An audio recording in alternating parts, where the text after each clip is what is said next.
മഹാനായ റസൂൽ കരീം സല്ലല്ലാഹു അലൈഹി വസല്ലമയും സ്വഹാബത്തും ഒക്കെ ശഅബാൻ മാസത്തെ സ്വീകരിച്ചിരുന്നത് റമളാൻ മാസത്തിലേക്ക് എല്ലാ നിലക്കും ഒന്ന് ഒരുങ്ങാൻ വേണ്ടിയിട്ടായിരുന്നു. നമുക്ക് എപ്പോഴും അറിയാവുന്ന ഒരു കാര്യമാണല്ലോ, ഒരു കാര്യം നല്ല നിലക്ക് വിചാരിച്ച പോലെ നടക്കണമെന്നുണ്ടെങ്കിൽ ഒരു ഒരുക്കം ആവശ്യമാണല്ലോ. നമ്മുടെ നിത്യജീവിതത്തിലെ എല്ലാ മേഖലകളിലും നമ്മൾ ആ ഒരു കാര്യം പ്രത്യേകം ശ്രദ്ധിക്കുന്നവരുമാണ്. അപ്പൊ നമ്മുടെ വീട്ടിൽ ഒരു കല്യാണം നടക്കുന്നു എന്ന് പറയുമ്പോൾ കല്യാണത്തിന്റെ തലേന്നല്ലല്ലോ ആരൊക്കെയാണ് വിളിക്കേണ്ടത്, എന്ത് വിഭവമാണ് നമ്മൾ ഒരുക്കേണ്ടത്, എങ്ങനെയൊക്കെ ആയിരിക്കണം എന്ന് നമ്മൾ തീരുമാനിക്കുന്ന അന്നത്തെ ദിവസമല്ല, മറിച്ച് എത്രയോ ആഴ്ചകൾക്ക് മുമ്പ് നമ്മൾ അതിന്റെ പ്ലാനിങ് തുടങ്ങും. നമ്മളൊരു വീട് വെക്കുന്നു, അന്നത്തെ ഒരു ദിവസമാണ് നമ്മൾ പോവുക അല്ല, അതിന്റെ എത്രയോ മുൻപ് നമ്മൾ പ്ലാനിങ് തുടങ്ങും. എന്നത് ഇതിനേക്കാൾ വളരെ ഗൗരവത്തിൽ വിശുദ്ധ റമളാൻ എന്ന അതിഥിയെ സ്വീകരിക്കുന്നതിന്റെ പ്ലാനിങ്ങുകളും മറ്റുമൊക്കെ ഒരു മാസം മുമ്പ് തന്നെ നമ്മുടെ മുൻഗാമികൾ ശ്രദ്ധിച്ചിരുന്നു എന്നാണ് നമുക്ക് കാണാൻ കഴിയുന്നത്. മഹാനായ റസൂൽ കരീം സല്ലല്ലാഹു അലൈഹി വസല്ലമയുടെ ശഅബാൻ എങ്ങനെയായിരുന്നു എന്ന് അവിടുത്തെ ചൂടുമറിയുന്ന നമ്മുടെ ഉമ്മ ആയിഷ റളിയല്ലാഹു അൻഹ പറയുന്നുണ്ട്. كان رسول الله صلى الله عليه وسلم يصوم حتى نقول لا يفطر ويفطر حتى نقول لا يصوم وما رأيت رسول الله صلى الله عليه وسلم استقبل صيام شهر قط إلا رمضان وما رأيته أكثر صياما منه في شعبان. പ്രവാചകൻ സല്ലല്ലാഹു അലൈഹി വസല്ലമയുടെ ശഅബാനെ കുറിച്ച് ഉമ്മ പറയാണ്, അള്ളാഹുവിന്റെ റസൂൽ ഒരു മാസം പരിപൂർണമായിക്കൊണ്ട് നോമ്പ് നോറ്റതായിക്കൊണ്ട് ഞങ്ങൾ കണ്ടത് റമളാനിലായിരുന്നു. എന്നാൽ റമളാൻ ഇങ്ങോട്ട് മാറ്റി നിർത്തിയാൽ ബാക്കിയുള്ള മാസങ്ങൾ വെച്ച് നോക്കുമ്പോൾ അള്ളാഹുവിന്റെ റസൂൽ ഏറ്റവും കൂടുതൽ നോമ്പ് നോറ്റ് ഒരുങ്ങി തയ്യാറായിരുന്ന മാസം അത് ശഅബാൻ ആയിരുന്നു എന്ന് നമുക്ക് കാണാൻ കഴിയുമെന്നാണ്. പ്രവാചകന്റെ ഈ അതിശക്തമായ നോമ്പ് നോൽക്കുന്ന ഏർപ്പാട് കണ്ടപ്പോൾ മഹാനായ ഉസാമത്ത് ബിൻ സയ്യിദ് റളിയല്ലാഹു അൻഹു ചോദിക്കുന്നുണ്ട്, യാ റസൂലല്ലാഹ് ലം അറക തസൂമു മിൻ ശഹരിൻ മിന ശുഹൂരി മാ തസൂമു മിന ശഅബാന. പ്രവാചകരെ, ശഅബാൻ മാസം വരുമ്പോൾ താങ്കൾ നോമ്പ് നോൽക്കുന്നതിനേക്കാൾ ഏറെ ശ്രദ്ധ മറ്റൊരു മാസത്തിന് നോമ്പ് നോൽക്കാൻ ഞാൻ താങ്കളെ കണ്ടിട്ടില്ല എന്നാണ്. എന്താണ് അതിന്റെ പിന്നിലുള്ള കാരണം എന്ന് ചോദിക്കുമ്പോൾ അള്ളാഹുവിന്റെ റസൂൽ സ്വല്ലല്ലാഹു അലൈഹി വസല്ലം ആദ്യം പറഞ്ഞത് എന്താണെന്നറിയോ? ദാലിക ശഹ്റുൻ യഗ്ഫലു നാസു അൻഹു. ആ ഒരു മാസത്തിന്റെ പ്രത്യേകത പൊതുവെ ആളുകൾ അശ്രദ്ധയിലാകുന്ന മാസമാണ്. അത് വലിയൊരു പോയിന്റാണ്. ആളുകൾ പൊതുവെ ജനങ്ങൾ പൊതുവെ അശ്രദ്ധയിലായി പോകുന്ന മാസം. കാരണം എന്താ? തൊട്ട് മുമ്പുള്ള മാസം റജബാണ്. റജബിൽ പവിത്രതയുണ്ട്, പവിത്രമാക്കപ്പെട്ട മാസം എന്ന് പറയുമ്പോൾ അതിൽ കുറച്ചുകൂടി ശ്രദ്ധിക്കും. ഇനി റമളാനാണല്ലോ വരാനുള്ളത്, അപ്പൊ ആക്കാം എന്ന് പറഞ്ഞ് പലതും ആരാധനകളിൽ നിന്നും പലപ്പോഴും മാറ്റിവെക്കുകയോ അല്ലെങ്കിൽ അത് റമളാനിലേക്ക് ആക്കാം എന്ന് മാറ്റിത്തിരുത്തുകയോ ചെയ്യുന്ന ഒരു സമയമാണ്. ഇതിന്റെ ഇടയിലുള്ള മാസം പ്രത്യേകം പുണ്യൊന്നും കൽപ്പിക്കപ്പെട്ടിട്ടില്ലല്ലോ എന്ന നിലക്ക് ആളുകൾ എന്താകും? അതിന് തൊട്ട് അശ്രദ്ധരാകും. ദുനിയാവിന്റെ പിന്നാലെ പോകുന്ന ടെൻഡൻസി കൂടുതലായി കൊണ്ടുവരും. അപ്പൊ ജനങ്ങൾ പൊതുവെ അശ്രദ്ധയിലാകുന്ന സമയം, സന്ദർഭം ഏതാണോ അവിടെ നമ്മളൊന്ന് ശരിക്കും ഉയർത്തെഴുന്നേറ്റ് ഇബാദത്തിലേക്ക് സജീവമാകുന്നുണ്ടെങ്കിൽ അതിന് കൂടുതൽ കൂലി കിട്ടുമെന്നതാണ് ഇസ്ലാമിന്റെ ബേസിക് കൺസെപ്റ്റ്, ഒരു അടിസ്ഥാന തത്വം എന്ന് പറഞ്ഞാൽ അതാണ്. അപ്പൊ നോക്കൂ നിങ്ങൾ, അള്ളാഹുവിന്റെ റസൂൽ സ്വല്ലല്ലാഹു അലൈഹി വസല്ലം ഫർള് നമസ്കാരങ്ങൾക്ക് ശേഷം സുന്നത്തിന്റെ കൂട്ടത്തിൽ ഏറ്റവും കൂടുതൽ കൂലി നിശ്ചയിക്കപ്പെട്ട നമസ്കാരം ഏതാ? നമുക്കറിയാം, രാത്രി നമസ്കാരമാണ് അല്ലേ? അഫ്ളു സ്വലാത്തി ബഅദൽ മഫ്റൂളത്തി സ്വലാത്തുൻ ഫീ ജൗഫിൽ ലൈൽ. സ്വർഗം വേണോ നിനക്ക്? രാത്രി നമസ്കരിക്കണം. വന്നാസു നിയാം. ജനങ്ങളൊക്കെ പൊതുവെ ഉറങ്ങിക്കൊണ്ടിരിക്കുന്ന സമയത്ത് നീ എണീറ്റ് അള്ളാഹുവിനോട് ചോദിക്കുന്നുവെങ്കിൽ അതിന് ബാക്കിയുള്ള സുന്നത്തുകളെ പോലെയല്ല, ഒരല്പം കൂടുതൽ പ്രതിഫലം കിട്ടുമെന്നാണ്. ഏത് കാര്യങ്ങളും അങ്ങനെയാണ്. സുബഹിന്റെ മുമ്പ് 2 റക്അത്തിന് സുഹൃത്തുക്കളെ, എന്തിനൊണ്ടാണ് ബാക്കിയുള്ള റവാത്തി നമസ്കാരത്തേക്കാൾ ഏറെ കൂലി കിട്ടുന്ന കാര്യം? ദുഹറിന് മുൻപ് 4 റക്അത്ത് നിസ്കരിക്കുന്നുണ്ട്, പക്ഷെ അതിനേക്കാൾ ലോലമായി വളരെ സിമ്പിളായി നിസ്കരിക്കാൻ വേണ്ടി പറഞ്ഞതാണ് സുബഹിന്റെ മുമ്പ് 2 റക്അത്ത്. പക്ഷെ ആ 4 നിസ്കരിച്ചതിനേക്കാൾ കൂലി 2 റക്അത്തിനാണ്. എന്തേ? ദുഹറിന് മുൻപ് 4 ഒരുപക്ഷെ നിർവഹിക്കാൻ പൊതുവെ എല്ലാവർക്കും കഴിയും, അതിന് വലിയ റിസ്ക് ഒന്നുമില്ല. മഗ്രിബാണെങ്കിൽ പറയും വേണ്ട, വലിയ റിസ്ക് ഇല്ല. പക്ഷെ സുബഹി ആളുകൾ അശ്രദ്ധയിലാകുന്ന സമയത്ത് എനിക്കതിന്റെ കൂലി കിട്ടിയേ പറ്റൂ എന്നൊരാൾ തീരുമാനിക്കുമ്പോൾ സഹോദര, അവനക്ക് പ്രതിഫലം കൂടുമെന്ന് അള്ളാഹുവിന്റെ റസൂൽ സ്വല്ലല്ലാഹു അലൈഹി വസല്ലം വീണ്ടും പറഞ്ഞു. ഫിത്നകൾ അധികരിപ്പിക്കുന്ന സമയം, ആളുകളൊക്കെ ദീനിൽ നിന്നും ഒന്നൊന്നായി ഒഴിഞ്ഞ് അപരിചിതമാകുന്ന അവസ്ഥയിലേക്ക് ദീൻ മാറുമെന്ന അല്ലെ? നിസ്കരിക്കണ കാണുക, പിന്നെ മതമൂല്യങ്ങള് ശരിക്കും കൊണ്ടു നടക്കുമ്പോൾ ആളുകളൊക്കെ പ്രാകൃതനായിക്കൊണ്ട് വിലയിരുത്തുന്ന കാലഘട്ടത്തിലൂടെ പോകുമ്പോ അതൊന്നും വകവെക്കാതെ ശരിക്കും ഫിത്നയുടെ കാലഘട്ടത്തിലും ദീനിനെ മുറുകെ പിടിക്കുന്നവനെ കുറിച്ച് അല്ലാഹു റസൂൽ പറഞ്ഞത് എന്താണെന്നറിയോ? അൽ ഇബാദത്തു ഫിൽ ഹർജി കഹിജ്റതി ഇലയ്യ. പ്രതിസന്ധിയും ഫിത്തനകളും ഒക്കെ അധികരിക്കുന്ന സമയത്തും ഒരു മനുഷ്യൻ അള്ളാഹ്ക്ക് വേണ്ടിയിട്ട് ഇബാദത്ത് ചെയ്യുന്നുണ്ടെങ്കിൽ അവന്റെ കൂലി എന്നിലേക്ക് ഹിജറ വന്നവനെ പോലെയാണെന്ന് റസൂൽ കരീം സ്വല്ലല്ലാഹു അലൈഹി വസല്ലം പറയുന്നുണ്ടെങ്കിൽ സുബഹിക്കും അസ്റിനും ബാക്കിയുള്ള നിസ്കാരത്തെക്കാൾ ഏറെ കൂലി സ്വർഗ്ഗം കിട്ടിയിരിക്കും എന്ന് വളരെ ഗൗരവത്തിൽ ഇസ്ലാം പഠിപ്പിച്ചത് എന്തുകൊണ്ടാണെന്നറിയോ? അതൊന്നും ചെയ്യാൻ പൊതുവെ ആളുകൾക്ക് കഴിയാറില്ല എന്നതാണ്. അതുകൊണ്ട് പൊതുവെ ആളുകൾ അശ്രദ്ധമായി പോകുന്ന ഏത് സമയത്ത് നമ്മളൊന്ന് ഇബാദത്തിന് കൂടുതൽ ശ്രദ്ധിക്കുന്നുണ്ടെങ്കിൽ അതിന് കൂലി കൂടുമെന്നാണ്. അപ്പൊ കൂടുതൽ കൂലി കിട്ടാൻ ഈ ഒരു സമയം നമ്മൾ ഉപയോഗപ്പെടുത്തണമെന്ന് റസൂൽ കരീം സ്വല്ലല്ലാഹു അലൈഹി വസല്ലമ നമ്മളെ പഠിപ്പിക്കുകയാണ്. രണ്ടാമത്തെ കാരണം എന്താണെന്നറിയോ സുഹൃത്തുക്കളെ? ഒരു വർഷത്തിലെ മുഴുവൻ നമ്മുടെ സൽക്കർമ്മങ്ങളും അള്ളാഹു പരിശോധനയ്ക്ക് വിധേയമാക്കുന്ന സമയമാണ് പിന്നെ ശഅബാൻ മാസം എന്ന് പറയുന്നത്. എല്ലാ ദിവസത്തിലും നടക്കുന്നുണ്ട്. രാവിലെ പിന്നെ രാത്രി ആകുന്നതിന് മുൻപ് രാവിലെ നമ്മൾ ചെയ്ത കർമ്മങ്ങൾ അള്ളാഹു പരിശോധനയ്ക്ക് വിധേയമാക്കുന്നുണ്ട്. ആഴ്ച 2 ദിവസം നടക്കുന്നുണ്ട്, തിങ്കളും അതേപോലെ തന്നെ വ്യാഴവും, അല്ലെ? വർഷത്തിലൊരിക്കൽ നടക്കുന്ന സംഗതിയെ കുറിച്ചാണ് ഈ പറയുന്നത്. വർഷത്തിലൊരിക്കൽ ഈ മാസം വന്നു കഴിഞ്ഞാൽ എല്ലാ ദിവസവും നമ്മുടെ കർമ്മങ്ങൾ അള്ളാഹു സുബ്ഹാനഹു വ തആലയിലേക്ക് കയറി പോകുമെന്ന് റസൂൽ കരീം സ്വല്ലല്ലാഹു അലൈഹി വസല്ലം പറയാണ്. തുർഫഉ ഫീഹി അഅ്മാലുൽ ഇബാദി, അടിമകളുടെ സൽക്രമങ്ങൾ റഹ്മാനായ റബ്ബിലേക്ക് കയറിപ്പോകുന്നു.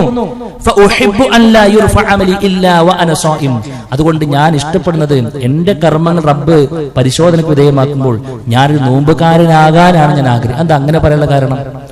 കാരണം ഏത് കർമ്മങ്ങളുടെ കൂടെ നോമ്പുണ്ടോ ആ കർമ്മങ്ങളുടെ സ്വീകാര്യത വർദ്ധിക്കും. നോമ്പുകാരനായ ഒരു നിസ്കാരം നോമ്പുകാരനല്ലാത്ത നിസ്കാരം നല്ല വ്യത്യാസം. നോമ്പ് കൂടെ എടുത്തിട്ട് ഒരു കാര്യം നിർവഹിക്കുന്നതും നോമ്പ് എടുക്കാതെ മറ്റൊരു കാര്യം നിർവഹിക്കുന്നതും നല്ല വ്യത്യാസമുണ്ട്. അതുകൊണ്ടാണ് അള്ളാഹുവിന്റെ റസൂൽ സ്വല്ലല്ലാഹു അലൈഹി വസല്ലമ നോമ്പിന് അത്രയേറെ മുൻഗണന കൊടുത്തത് നമുക്ക് കാണാൻ കഴിയും. മഹാനായ റസൂൽ കരീം സ്വല്ലല്ലാഹു അലൈഹി വസല്ലമ വീണ്ടും പറഞ്ഞത് എന്താണെന്നറിയോ? ശാരീരികവും മാനസികവുമായ നല്ലൊരു മുന്നൊരുക്കത്തിനാണെന്ന്. ഈ മാസത്തെ അള്ളാഹ് പണ്ഡിതന്മാർ കണക്കാക്കിയത് റവാത്തിബ് നമസ്കാരങ്ങളെ പോലെയാണ്. എന്താ റവാത്തിബ് നമസ്കാരങ്ങളുടെ പ്രത്യേകത? ഫർളുകളിൽ വന്ന ന്യൂനതകൾക്കുള്ള പരിഹാരമാണ് റവാത്തിബ്, അല്ലെ? ഇപ്പൊ നമ്മള് പിന്നെ ഫർള് നമസ്കാരം ഇങ്ങനെ നിർവഹിക്കുകയാണ്, എന്തെല്ലാം ന്യൂനതകൾ ഉണ്ടാവും. ഇന്ത്യയും കിടക്കുന്ന നമസ്കാരത്തിൽ എന്തെല്ലാം ന്യൂനതകൾ ഉണ്ടാവും, അല്ലെ? നാളെ ആദ്യമായിക്കൊണ്ട് നമ്മുടെ നമസ്കാരത്തെയാണ് വിചാരണക്കെടുക്കുക. വിചാരണക്കെടുക്കുമ്പോൾ നമ്മുടെ ഫർളുകൾ മാത്രം പൊളിക്കാൻ തീരുമാനിച്ചു കഴിഞ്ഞാൽ സുഹൃത്തുക്കളെ ന്യൂനതകളുടെ കൂമ്പാരമായിരിക്കും. അള്ളാഹു പുറത്തിരുമാറാകട്ടെ. പക്ഷെ അള്ളാഹ് നമുക്ക് തന്നൊരു ഓഫർ എന്താണെന്നറിയോ? ആ സമയത്ത് ന്യൂനതകൾ കാണുമ്പോൾ മലക്കുകളോട് പറയുമെന്നാണ്, ഈ മനുഷ്യർക്ക് സുന്നത്ത് നിസ്കാരങ്ങൾ എന്തെങ്കിലും ഉണ്ടോ എങ്കിൽ അതിങ്ങോട്ട് കൊണ്ടുപോവാ, എന്നിട്ടോ ഈ ന്യൂനതകൾ അതുകൂടെ പരിഹരിക്കപ്പെടുമെന്ന് റസൂൽ കരീം സ്വല്ലല്ലാഹു അലൈഹി വസല്ലം പറഞ്ഞു. ഇത് നിസ്കാരത്തെ മാത്രം ബാധിക്കുന്ന കാര്യമല്ല. ആ ഹദീസിന്റെ ബാക്കി നമുക്ക് കാണാൻ കഴിയും. ഇതുപോലെ ഫറലായ നോമ്പുകൾക്കുള്ള വന്നുപോയ വീഴ്ചകൾക്കുള്ള പരിഹാരമാണ് അതിന് തൊട്ട് മുൻപും ശേഷമുള്ള പിന്നെ നോമ്പുകൾ എന്ന് പറയുന്നത്. ശവ്വാൽ മാസം 6 നോമ്പിനെ കുറിച്ച് നമ്മൾ പറയൂലേ, ഇതിനുള്ള പരിഹാരമാണെന്ന്. അതുപോലെ തന്നെയാണ് സുഹൃത്തുക്കളെ അതിന് തൊട്ട് മുമ്പുള്ളത്.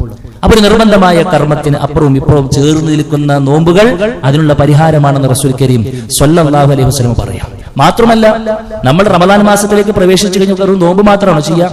അല്ല, ബാക്കിയുള്ള ഒരുപാട് സൽക്കർമ്മങ്ങൾ ചെയ്യാൻ വേണ്ടി തീരുമാനിച്ചതാണ് നമ്മൾ. അല്ലാഹു തൗഫീഖ് നൽകുമാറാകട്ടെ. പക്ഷെ അതിലൊക്കെ വരുന്ന എല്ലാ പോരായ്മകളും സുഹൃത്തുക്കൾ അതിന്റെ അപ്പുറം ഇപ്പുറമൊക്കെ ചെയ്യുന്ന കർമ്മങ്ങളെ കൊണ്ട് പരിഹരിക്കപ്പെടുമെന്ന് റസൂൽ കരീം സ്വല്ലല്ലാഹു അലൈഹി വസല്ലം പറയുമ്പോൾ അങ്ങനെ റമദാനിലെ ഞാൻ നിർവഹിക്കാൻ തീരുമാനിച്ച ഒരു കർമ്മത്തിലും യാതൊരുവിധ ഫാൾട്ടും പരലോകത്തെത്തുമ്പോൾ ഇല്ലാതിരിക്കാൻ ഞാൻ ഈ മാസത്തെ ഉപയോഗപ്പെടുത്തുന്നു എന്നാണ് റസൂൽ കരീം സ്വല്ലല്ലാഹു അലൈഹി വസല്ലമ നമ്മളെ പഠിപ്പിച്ചിട്ടുള്ളത്. അതുകൊണ്ട് തന്നെ നമ്മുടെ മുൻഗാമികൾ ഈ മാസത്തെ വിളിച്ചൊരു വേറൊരു പേരെന്താണെന്നറിയോ സുഹൃത്തുക്കളെ? ഷഹ്റുൽ ഖുർആ. ഷഹ്റുൽ ഖുർആ, വായനക്കാരുടെ അഥവാ വിശുദ്ധ ഖുർആൻ പാരായണം ചെയ്യുന്നവരുടെ മാസം എന്നാണ്.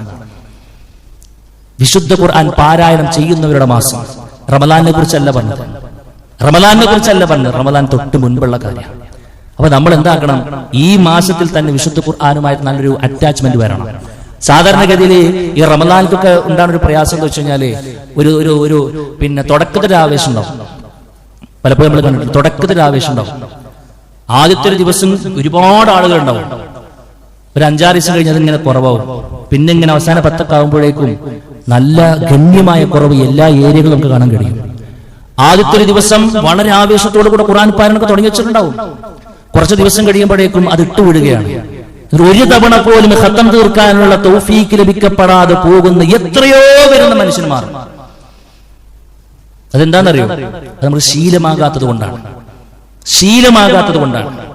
ഇപ്പൊ ചില ആളുകൾ, നമ്മുടെ മുൻഗാമികളൊക്കെ റമളാൻ മാസത്തിലേക്ക് പ്രവേശിച്ചു കഴിഞ്ഞാൽ ഒരു ദിവസം തന്നെ 2 തവണക്ക് ഖത്തം തീർത്തിരുന്നു. പിന്നെ 3 ദിവസമാകുമ്പോഴേക്കും ഖത്തം തീർത്തിരുന്നു. ചുരുങ്ങിയതാ പറയണത്. ബാക്കിയുള്ള ദിവസങ്ങളിൽ മാക്സിമം കഴിഞ്ഞാൽ 3 ദിവസത്തിന്റെ ഉള്ളിൽ തീർക്കാൻ പാടില്ല എന്നാ പറയാം. 3 ദിവസം വരെ മാറ്റിവെക്കണം പറയാം. അതിന് അപ്പുറത്ത് തീർക്കാൻ ലൈസൻസ് കൊടുക്കുമായിരുന്നെങ്കിലോ ചെയ്യുമായിരുന്നു. പക്ഷെ റമളാനിൽ അങ്ങനത്തെ ഒരു പരിധി വെച്ചിട്ടില്ല. അവരെപ്പോഴും പ്രാർത്ഥിക്കുമായിരുന്നു. അപ്പൊ ഇതിനെക്കുറിച്ച് പറഞ്ഞപ്പോ ഇതൊക്കെ കേൾക്കുമ്പോൾ ഒരു പക്ഷെ നമുക്ക് അത്ഭുതം തോന്നിയേക്കാം. ഈ അടുത്ത് ഷെയ്ഖ് ഒരു ദർസിൽ പറഞ്ഞു, പിന്നെ ഇത് ഞാൻ ആദ്യം കേട്ടപ്പോൾ എനിക്കൊരു അത്ഭുതം ഉണ്ടായിരുന്നു. എങ്ങനെയാണ് ഒരു ദിവസം 2 തവണ ഒക്കെ ഖുർആൻ പാരായണം ചെയ്യാൻ കഴിയുക? ഇപ്പോൾ എനിക്കത് മനസ്സിലായതാ. എന്താ ഇപ്പോൾ മനസ്സിലാക്കാനുള്ള കാരണം? ഇപ്പൊ നമ്മുടെ കൈകളിൽ മൊബൈലുകൾ വന്നപ്പോൾ നമ്മുടെ സ്ക്രീൻ ടൈം മാത്രം നോക്കിയാൽ മതി. 8, 9 മണിക്കൂറൊക്കെ ഇതിന് മുമ്പിൽ ഇരിക്കുന്ന ആളുകളുണ്ട്. നമ്മുടെ എല്ലാവിധ ആസ്വാദനങ്ങളും സ്ക്രീനിലേക്ക് ചുരുങ്ങിയപ്പോൾ ആസ്വാദന തലം കണ്ടെത്തുന്നിടത്ത് സമയം ചെലവഴിക്കാൻ നമുക്ക് കഴിയും, ഒരു മനുഷ്യർക്ക് കഴിയുമെന്നത് യാഥാർത്ഥ്യമാണ്. നമ്മുടെ മുൻഗാമികളുടെ ആസ്വാദനം ഖുർആനിന്റെ വരികളിലായിരുന്നു. മുൻഗാമികളുടെ ആ ഒരു താല്പര്യം വിശുദ്ധ ഖുർആന്റെ തഫ്സീറുകളിലായിരുന്നു. അതിന്റെ പാരായണത്തിലും അതിന്റെ പഠനത്തിലും അതിനെക്കുറിച്ചുള്ള ചിന്തയിലും ജീവിതത്തിലേക്ക് തട്ടിച്ചു നോക്കലിലും റഹ്മാനായ റബ്ബേ ഒരുപാട് തിരിച്ചാനുണ്ടല്ലോ എന്ന ചിന്ത കൈവരിക്കുന്നതിലും അതിന് ഇനി എങ്ങനെ മാറ്റി തിരുത്താമെന്ന് പ്ലാനിങ് ചെയ്യുന്നതിലുമായിരുന്നു ജീവിതത്തിലുടനീളം അവരുണ്ടായിരുന്നത്. അതുകൊണ്ട് അവർക്ക് പാരായണം ചെയ്യാൻ കഴിയുമായിരുന്നു എന്നതാണ്. അതൊക്കെ ഒരു സുപ്രഭാതത്തിൽ റമളാൻ 1-ാമത്തെ ദിവസം തുടങ്ങിയ സംഗതിയൊന്നല്ല. അതിങ്ങനെ പ്രാക്ടീസ് അവിടെ എത്തിയതാണ്. നോർമൽ ലൈഫിൽ അവർക്കതുണ്ട്. റമളാന് തൊട്ട് മുമ്പത്തെ മാസം വരുമ്പോൾ ഒന്നും കൂടെ അവർ അതിന്റെ പിന്നെ കനം കൂട്ടിയിരുന്നു എന്നതാണ്. ധാരാളക്കണക്കിന് പാരായണം ചെയ്തിരുന്നു എന്ന് നമുക്ക് കാണാൻ കഴിയും. അതുകൊണ്ട് തീരുമാനിക്കുക, ഇൻഷാ അല്ലാഹ് നമ്മൾ റമളാൻ മാസം വന്നെത്തിയാൽ എന്തൊക്കെ ചെയ്യുമെന്നാണ് നമ്മൾ തീരുമാനിക്കുന്നത്, അതിന്റെ എല്ലാം ഒരു മിനി വേർഷൻ ഏറ്റവും നല്ല രൂപത്തിൽ ചെയ്ത് തുടങ്ങാനുള്ള സമയം ആയിട്ടുണ്ട് എന്ന് നമ്മൾ മനസ്സിലാക്കുക. റസൂൽ കരീം സ്വല്ലല്ലാഹു അലൈഹി വസല്ലമയും സ്വഹാബത്തും വിശുദ്ധ റമളാനിന് തൊട്ട് മുൻപുള്ള ശഅബാൻ മാസത്തെ എങ്ങനെ നോക്കിക്കണ്ടുവോ അതിന് തുടക്കം മുതൽ ഇൻഷാ അല്ലാഹ് ഒടുക്കം വരെ നമുക്കും ആ ഒരു ചര്യയിലൂടെ പോകാൻ കഴിയേണ്ടതുണ്ട് എന്നുള്ളതാണ് സൂചിപ്പിക്കുവാനുള്ളത്. റഹ്മാനായ റബ്ബ് എല്ലാ അർത്ഥത്തിലും അത് ആ ഒരു ലക്ഷ്യത്തിലേക്ക് എത്തിക്കുവാനുള്ള തൗഫീഖ് നമുക്ക് നൽകി അനുഗ്രഹിക്കുമാറാകട്ടെ. അഖൂലു ഖൗലി ഹാദാ അസ്തഗ്ഫിറുല്ലാഹ ലി വലക്കും വലിജമീഇൽ മുസ്ലിമീന വസ്തഗ്ഫിറു മിൻ കുല്ലി ദം ഇന്നഹു ഹുവൽ ഗഫൂറുർ റഹീം.